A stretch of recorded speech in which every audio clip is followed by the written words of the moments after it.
This podcast represents the opinions of our hosts and guests. The content here should not be taken as medical advice and is for informational purposes only. This podcast also does not establish a standard of care, doctor-patient, or client relationship.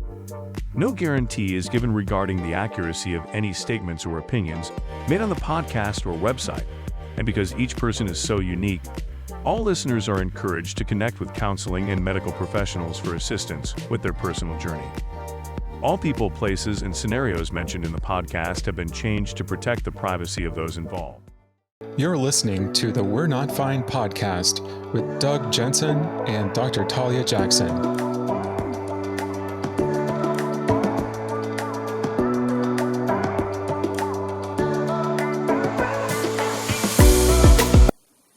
Welcome back. Why, thank you. You're back. Woo-hoo. We're back. We're glad to be back. Yeah, well, I'm not. Are you, Doug? Yes. Yes, I am. I guess I'm not technically back. I'm still remote. And if you watch on our YouTube channel, you've probably seen that this is not my usual background. I like those colors behind you, though, Greg. They're The hotel artwork. I actually love that. Where are you? What are you doing? Yeah, well, I'm in Atlanta right now, and this is my second hotel. I've had a really weird hotel experiences. I don't normally have bad experiences with Marriott, but this one's been kind of a jolt. In my last one on Friday night, they knocked on my door the next morning just to ask what time I was checking out, and I'm not talking like at 10:30 or 11 or 12. I'm talking like at 8:30. Wanted to know, hey, what time are you leaving today? Are you gone yet? Are you still here? Are you still here? Like, chop, chop. Like, Did you feel welcome? I did not feel welcome. It was weird because I one of my preferred places are like a lofts, and because I just like the vibe, and they're not super large and complicated and things like that. But this one was really dated, and like, you could see the water damage, and Oof. it was not good. And then this one, they're redoing this residence, and so there's a lot of construction going on around here, and it's kind of. Oh. And I didn't have internet this morning. Your podcast is clearly not paying you enough to be able to afford the good places. I think that should be a complaint that we tell someone. Who do we talk to about that? I was going to say, who do we call about that? I think what we could do is tell our listeners that they can buy our merchandise at we'renotfine.com. So that Greg can have a nice hotel experience. That's right. Without water damage. Well, and the crazy thing about this is when you're away from home, you want comfort. You want to feel like the smells and the touch and the environment is nice. I do love that geometric coloring behind you. I was just in LA last weekend for my daughter's birthday weekend. And honestly, I walked into this place called One Hotel in West Hollywood, and I felt like I was at a resort in a different country. It was so outlandishly beautiful. Wow. The bedrooms were lovely. It's kind of got this earth theme to it. So there was wood everywhere. Like the reception desk were like really, really, really big trees with little cutouts for where you like sign things and whatnot. It was so stunning. I didn't want to leave. And there were different layers of different restaurants, etc. Had a really great experience. So what you're saying is that your experience is exactly the opposite of Greg's experience. It is. I felt welcome. I was never asked when I was leaving. In fact, I put that do not disturb. It didn't really say that. It said something else that was much more earthy and friendly. But I would get texts from the front desk like, if you change your mind and you want us to come in and change things, let us know. And I'm like, that's fantastic. That is so nice. Loved it. I would return in a minute. There you go. And pretty amazing drinks in the bar. I am counting down the minutes. We decided at the very last minute to head to Mexico for the boys' it's great. Winter breaks. And I am counting down the seconds. Not that I'm not having the time of my life in my day-to-day life here, but it is sort of like dark and cold and, the dead of the Minnesota winter where there's like 5 hours of gray sunlight and there's this like monochromatic Like there's like the white, and then there's the gray, and then there's the light gray and the dark gray. Well, kind I'm of kind like of your struck. outfit, Doug. I was just going to say, we all have gray and black on today. Oh, God. But I got to tell you something, God. Talia. As many people who look at my Instagram know, I have the opposite of seasonal affect to most people. Yeah. I really love rainy, damp, wet, even this chill. Like I walk outside in it and I'm like, Oh, wow. oh, my lungs feel really good Wow. taking in this cold. If I didn't have it, and both of my kids have that experience as well. Of course, one played hockey. We are so made from very different materials. I mean, We are. Look at the bags under my eyes. That's Minnesota winter bags. I think I've threatened to take you to a wild game. You Oh, will yeah. change your mind. You will crave About the winter? season. About winter, about the winter sport that you can enjoy. Yes, I would like I'll- to have a better attitude. I would love to get some help with my sour attitude. I'm here for you, about sour winter. sister. SS. No, wait, that's like the Nazis. Okay, never mind. Moving on. Greg, Oh, I hear you wow. have a we're, mailbag. we're definitely moving on to the mailbag from there. So, Mail as in M-A-I-L or M-A-L-E. Which is it, Greg, today? It's both because it's Tim. Oh, Timothy. that's not the really what I meant, mail and you know it. Bag. Yeah. Okay. So All right, here's the headline. My girlfriend of 3+ years and I have still not had sex. Okay. Now, Tim is 21, his girlfriend is 20, and they started dating their senior year of high school. He had just gotten out of a relationship with a girl that had a very high sex drive, and all of his girlfriends in the past have had high sex drives, but he had ended them all before having sex because of a combination of not being ready and wanting his first time to be special. Okay? His current girlfriend is asexual, and he swung the opposite way with it. In the beginning, they agreed that even kissing would probably not happen, but he was still there for her because he loved her. They kissed a few weeks later and almost went all the way one night a few months later, and they were still doing everything but sex pretty regularly, going on about 6 months. At that point, he decided that having sex was important to him in the relationship, and he communicated this to her with mixed results.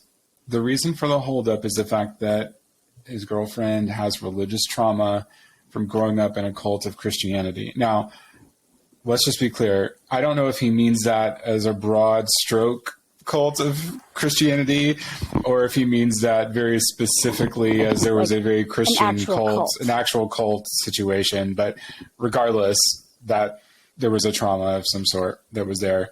She feels this sense of terror and impending doom around sex, and he understands why. And it's why he's been doing everything that he can to help support her for the last 3 years. At the 6-month mark, they were at the point where she was telling him that it would be any week. You know, she's almost feeling comfortable. She's not quite there yet. And there were several times that they got close, but when he would check in to see how she was really feeling, she would sort of back away, right? And this continued until about the 9-month mark when she went on birth control. And this absolutely killed her sex drive to the point where she was not really comfortable about any kind of sexy time for months. If he didn't initiate, she was definitely not the one to even bother kissing or anything. Even when he would constantly initiate, it just didn't seem to really go anywhere. So this continued for over 2 years, and he feels like they've gone backwards in progress. And now whenever he brings it up, the conversation usually quickly ends with no resolution, and he's having to comfort her. He personally feels like she doesn't find him attractive anymore. It's gone to that point now. And over the 2 years of initiating and supporting, it's left him drained. He has a lot of negative emotions towards sex now, and he finds it difficult to feel even attractive himself, right? He feels like he's almost sexually assaulting her when he initiates personal contact. And whenever he's brought up these issues recently, she's broken down in tears, and he ends up apologizing for even bringing it up. Tonight, they talked about getting engaged, and they've talked many, many times about this, but tonight was the first time that he told her that he was waiting to propose until after they start having sex. That was a precondition. And now she thinks that he only wants sex. And she started folding her own laundry on her own initiative, which, he appreciates the small gestures that she does, but she's saying that she's kind of a wife on a girlfriend's salary. Oh. The breakup of expenses are about 90% him and 10% her. He does all the cleaning and half of the cooking. She does the laundry. But he honestly just feels very deflated right now. And losing this argument, which he claims this is, won't help the relationship. Typically, he tries to keep the peace in a relationship, but he feels like he's looking like an asshole right now, and that he's been completely supportive of her over the years. She wants to get engaged before they move in together because she wants him to commit to her first, but yet she stays at his apartment 5 nights a week. So he's not sure what to do at this point. Your thoughts? Doug, can I dive in, or do you No, go ahead. Dive in? I'll have plenty to say. Okay, so I have a list of potential situations that are kind of interest and that I would want to talk about. One is I have a lot of questions about asexual, right? What does that mean? I know that there are people who just feel like they want to have a loving relationship, but that sex really isn't that important to them. They don't find themselves attracted, drawn, like that magnetic pull sexually, and they call themselves asexual. But this sounds like trauma. It doesn't necessarily sound like I have never been somebody to find myself wanting to be sexual with someone in any way. This doesn't sound like a situation that is neutral. It sounds like there's trauma and terror. That is not asexual, that's trauma. So I just wanted to say that. There's also so we're working with unresolved trauma. We don't know exactly the details, if it's the cult, the religion, maybe there was rape or assault or something horrifying. But then there's how can Tim even know if she's attracted or not attracted when there is terror and trauma around the idea of this magnetic animal attraction towards one another. So if that doesn't feel good to her, I don't know, birth control, no birth control, acts of service, dishes, laundry. I don't know if any of it matters if we're dealing with a situation where your brain and your trauma is overriding this maybe more animal instinct, which I would say a healthy sexual relationship, yes, there needs to be conversations about it, about what feels good to you, enthusiastic consent, of course, working with each other on what feels good, what could be better, being open to feedback, all of that good stuff. But it just feels like this is so unresolved. There's been no trauma therapy, it sounds like, around this. So they are really stuck, and it sounds like they've done so much talking about it without having any sort of positive, loving, physical connection, that now there's this really heavy awkwardness around everything sexual, which actually happens to a lot of couples where they build on these experiences of having it feel sort of not that great to one of them, or someone doesn't finish and then they don't talk about it. And then it just, the awkwardness that builds is really hard to backtrack from, because a healthy sexual relationship is not filled with awkwardness, self-consciousness, trauma, fear of intimacy, right? And so it's almost the more you talk about it, it's not what's helping it. So sex therapy or conversations about let's start over. Let's start from the very beginning. Let's pretend that we're cute, awkward teenagers kissing for the very first time. Let's just see what feels good and what doesn't feel good. And when we hit a line that feels like it's bringing up terror, then we know we either need to stop and check in with each other, or I think that this unresolved trauma is going to rear its ugly head in every single relationship that she ever has. They need to figure that out. I want to say many, many things, but the first is that I think in terms of asexuality, you brought that up right away, Talia, is kind of what is that? And one of the things that I've noted over the course of time, there are people who are just really unable to be honest about what their experience is and unable to kind of be upfront about what's going on for them.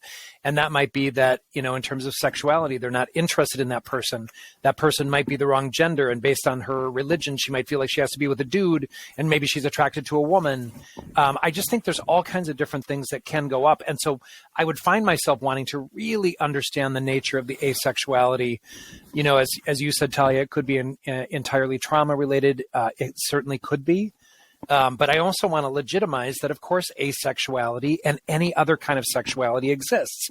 Some people are simply hornier than others. And I think whenever somebody comes in to my office... Is that the technical... Is that like research-based evidence? My graduate thesis was about some people are just hornier than others. I'm kidding. It wasn't. Oh, my God. I was like, what? I graduated with honors. I'm kidding. Oh, my God. No, it was a very different topic. So I really just feel like that whole piece of like, what is asexuality? And I'll be honest, I kind of go down that medical model for a second. Like, I want to make sure that she's okay. I want to make sure that her system is okay, that her blood levels are okay, that even the birth control possibly impacting her libido. Talk to your doctor. Make sure that medication is not interfering with your libido and your relationship as a result of that. But I want to go way, way back before that. I think I said that correctly. So I want to go to history here. So there's her religious background, which, again, Greg, you brought up, we don't know the extent of that. We don't know where that's at on that continuum. Is it really that she was in this conservative cult, no sex before marriage, which, by the way, is a very common experience for people who grow up in certain religious denominations that are much more pervasive and populated. But, that message is harmful. We as a culture are very suppressed in terms of our sexuality and our sexual expression and what we're comfortable with. So I think there could be all kinds of gradated levels of what that oppression is, but she has to work on that and really decide where she's at. And again, if someone decides I don't want to have sex before marriage because that's not what me and my religious beliefs, agree with, I think fine. I think that's fine. People get to decide what they want to do, and they get to make choices. Again, I want to reiterate that word choices. People get choices. We all get to do what we want to do. What? I didn't. Choices. Repeat yourself. The government should not get involved in any of our choices that don't hurt other people. So you get to decide what to do with that. And if you don't want to have sex before marriage, I don't give a shit. That's the agreement then that the two of you have. The problem is if that's not the agreement that both of you have, of course, we're going to, down your throat on the conversation about communication. But we're not talking enough about your history as well. Like you come into this relationship and from 18, I think, to 21, boy, you must be masturbating a lot because, boy, that is the height of a dude's sexuality in some ways and his libido and your experience, though, in your previous relationship. What I remember the comment you made was that your previous girlfriend, I don't know if you used the word hypersexual. I don't even know what that means, but I got the sense that she was really aggressive in that regard. So what? That's great. I'm going to be the first person to say it.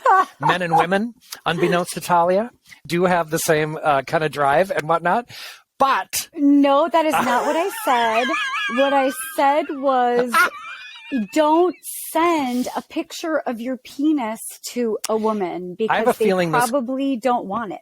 Well, I have a feeling this high school girlfriend might have enjoyed that, and it might have been part of their sexuality. But okay, maybe. So maybe you come right. at it, dude. You come at it, Tim, Mailbag Tim, from the perspective of, you had a previous relationship where that hypersexuality. It's almost. I kind of get curious about it. You didn't reference a lot about it, but did you feel objectified? Do you feel like sex changed your relationship?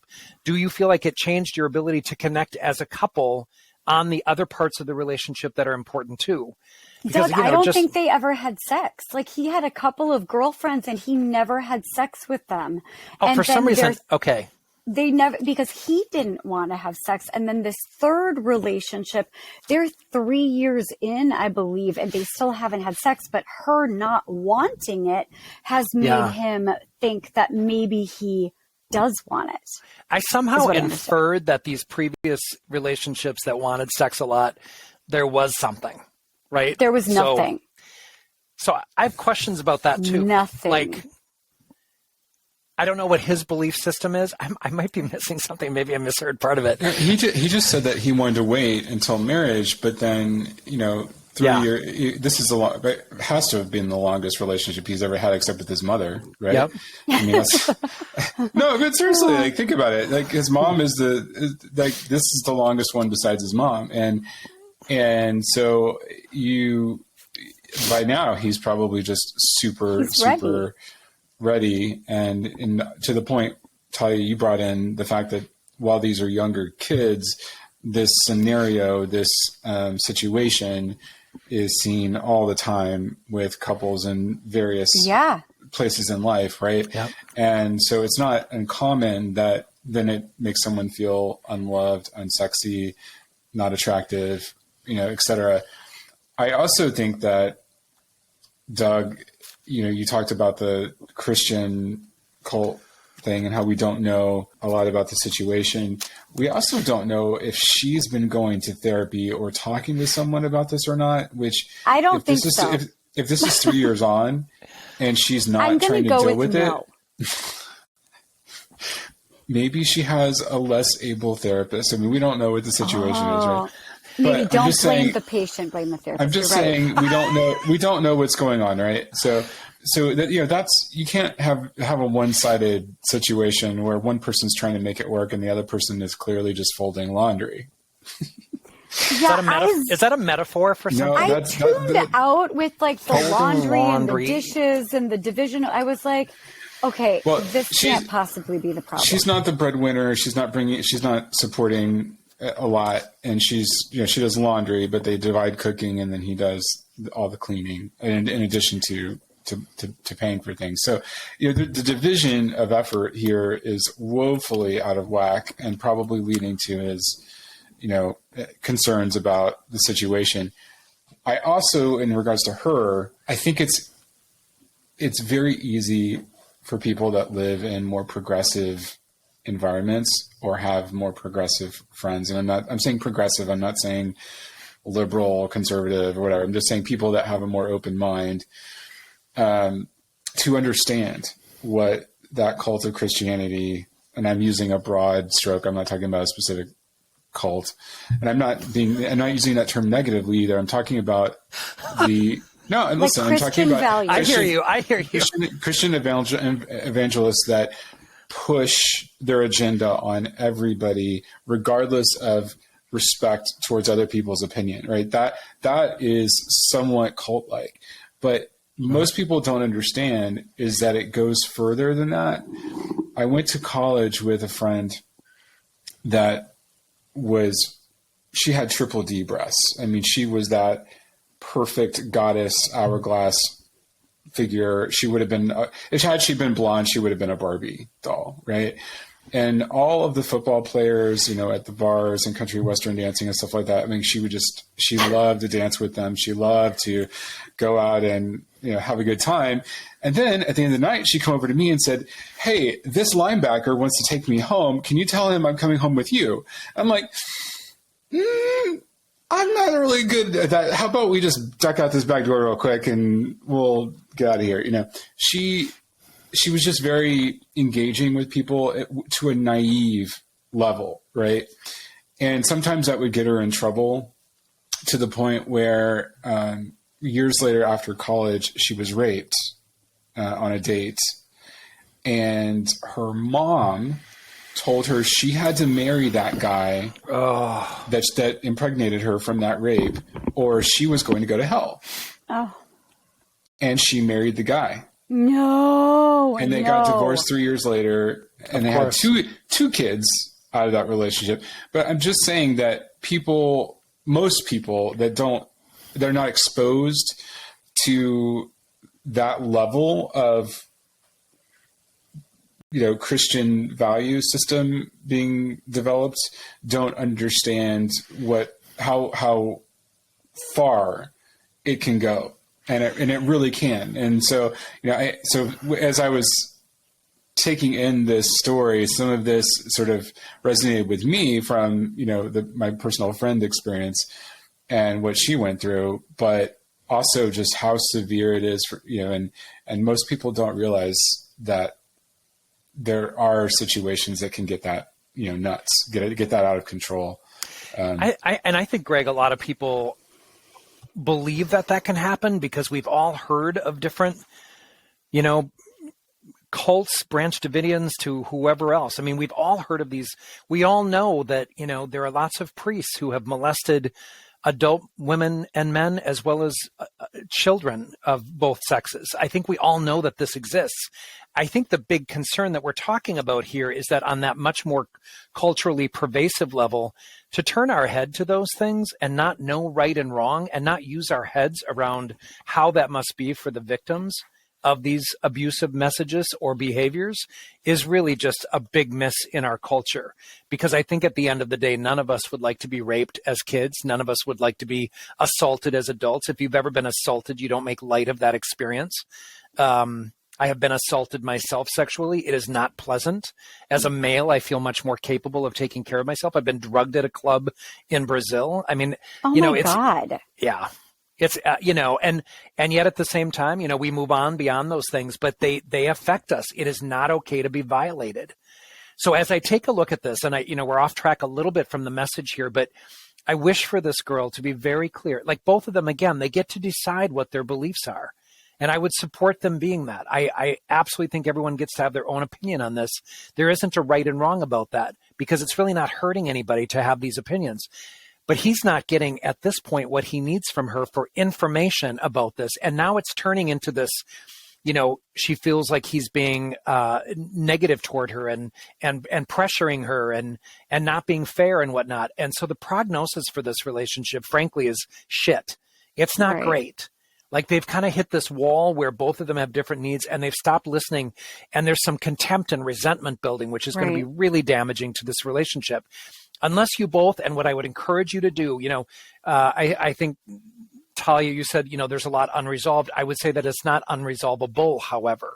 That's right. I think there's absolutely a possibility. Dead end.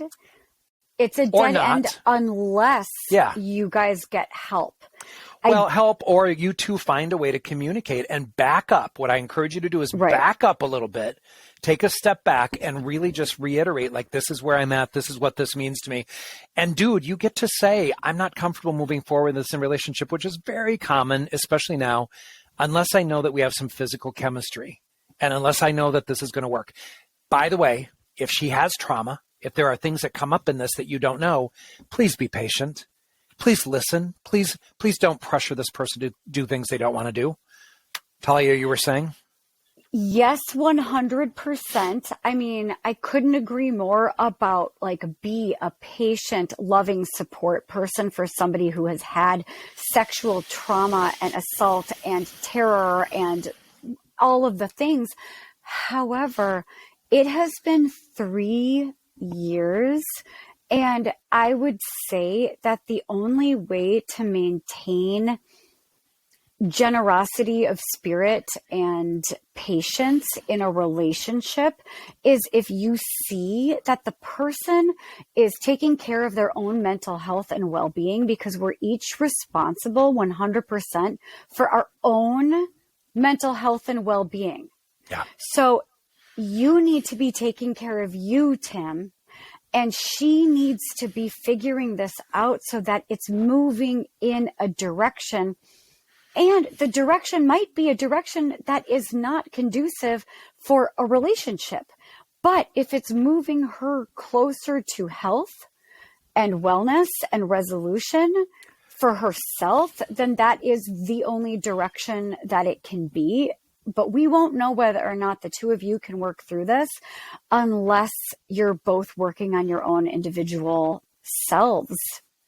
Yeah, I think because she's taken this turn toward being critical or negative towards you about what your needs and wants are, like that shouldn't be a part of this conversation. And it's going to lead down a really big path of disconnect. And I think, again, I just want to also say, and I said this before, but sex is only one part of a relationship. The emotional chemistry between the two of you, again, the chemistry component of my 4 C's, if you focus on both, you need both in order to survive. You need both at a high level, and neither one is there right now.